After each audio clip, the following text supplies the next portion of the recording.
I was in my mid-20s, fresh out of grad school, and ready to start my teaching career. I got a job at a Title I elementary school near my home teaching art, and I was super excited that I could walk to work. However, I was so far into land that I didn't notice any of the warning signs. Warning sign number 1. It was a week before school started, and I had called and emailed the school office staff and my principal to ask about getting my keys and badge so I can start seeing what I needed to do to get ready for the school year. No response and no answer from either. So I called the district office and asked when and where I could pick up my keys and badge. 2 days before school starts, I get an email from my admin that I should have been more patient and not have contacted the main office about my keys and badge. I finally got everything and was able to get into my room and was horrified with how much I had to get done. Apparently, they had used my room as storage, so it was loaded with tables and desks stacked on top on each other, 8 filing cabinets, and well over 100 chairs stacked all around the room. I managed to clean out the space with help from my awesome custodian. Shout out to all custodians who are the secret backbones in helping teachers get ready for the school year. Hurdle number 1 finished. Warning sign number 2. It's now the day of classes starting, and I haven't been informed of what the schedules are, as in which days I see certain classes and when. So I email my principal again, asking what the schedule looks like and if there is a digital document that I can print out. I get an email back a few minutes later telling me to stop pressuring and bullying her. I replied, sorry if I was making her feel that way, but it would be nice to know what classes I had and when. This leads to warning sign number 3. It's 8:10 a.m., not 10 minutes after school started, and I finally get my schedule, only to find out that I have 2 classes at the same time. No, my school isn't huge, but we still had 14 classes serving kinder 6th grades, so I was having at least 46 kids in one classroom by myself. Moreover, I had 7 45-minute periods a day and saw every class every day of the week with only a 30-minute lunch. My lunch was when I was on lunch duty. I asked my principal if there was any way we could adjust the schedule, so I had time to plan and get the classroom ready for the next class and wouldn't lose instruction time getting things ready as the new class was coming in. I got yelled at by her with a class waiting outside saying it was my first year teaching and I didn't know what I needed and needed to just deal with it. Well, I decided not to just deal with it, and I read the teacher's contract for the district. Come to find out, we had a section about classroom size. It stipulated that if you had a class over 30 students, you get to have an educational assistant to help you with the class. I brought this up with my principal after a month and a half of struggling and was, you guessed it, denied and told there was no money in the budget and I would have to make do without it or quit. Mind you, I am stubborn and determined to make things work with what little I have. But things were rough. In order to prep and plan everything for the next day, make meaningful grades, keep up with referrals, and keep in contact with families, I was having to be at the school from 6 a.m. when the morning custodian arrived, till 9 p.m. when the night janitor was leaving, on weekdays, and then also use my weekend time to continue to plan and grade. When I came time for my first teacher evaluation, I was dreading it. However, I got all satisfactory mark from my principal.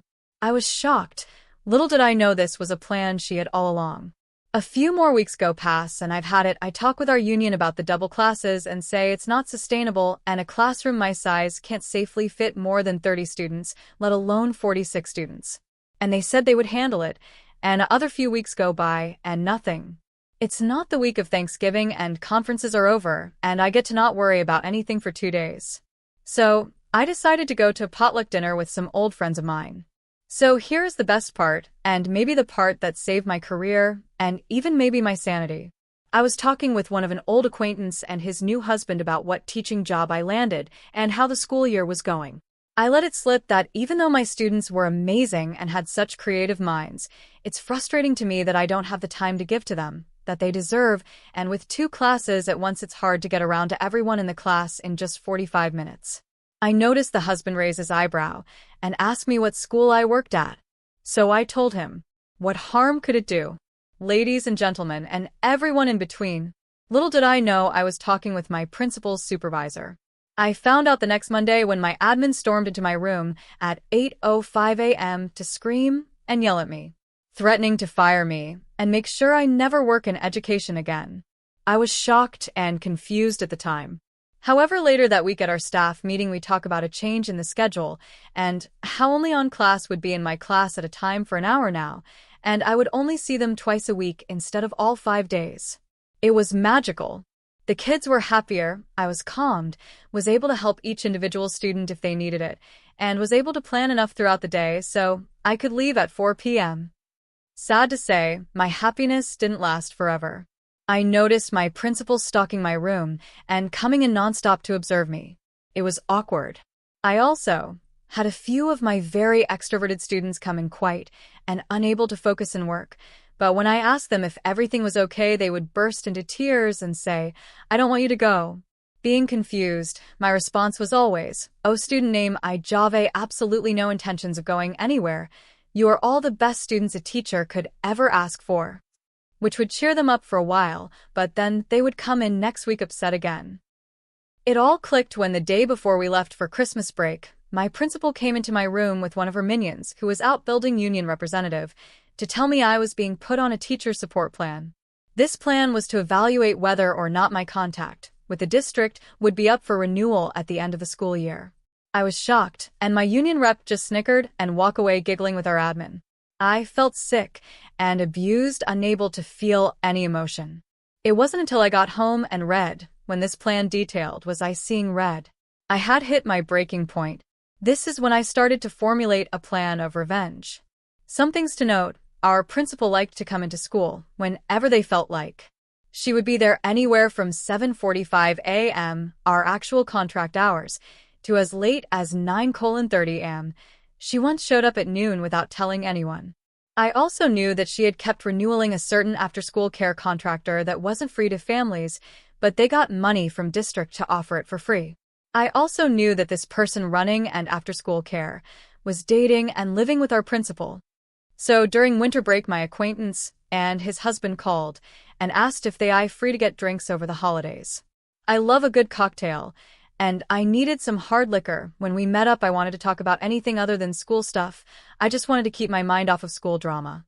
But the new husband brought up if things were better after he had talked about the double classes. That was when I found out that he was her boss. I asked, "What do you mean you talked to my principal? How do you know her new husband?" "Oh, you didn't know?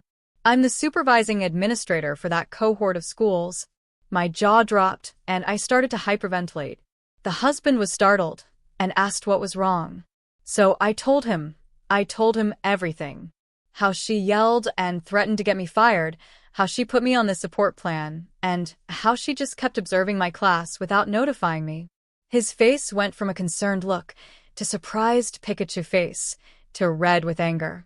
He told me, "I really always had a bad vibe from her and always wondered why there were always so many new teachers at that school every year.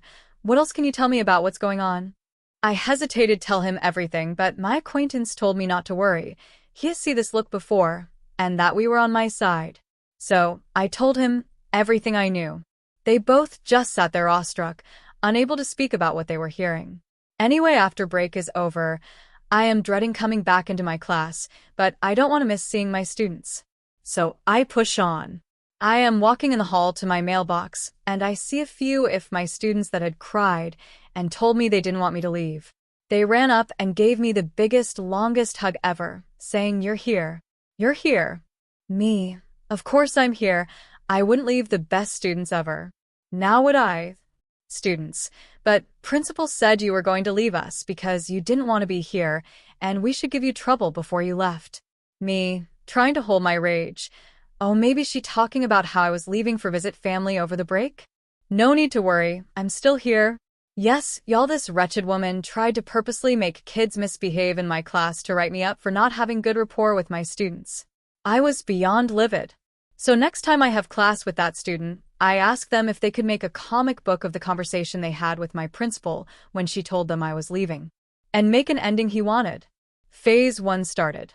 Phase 2, I contacted my boss's boss and told him per my contract, I wanted another admin to accompany my principal's teacher support observations.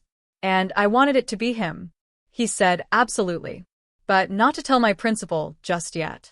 The first day of my observation comes, and she walks in without a notebook or anything to take any sort of notes, looking proud of herself like she is about to get away with firing me.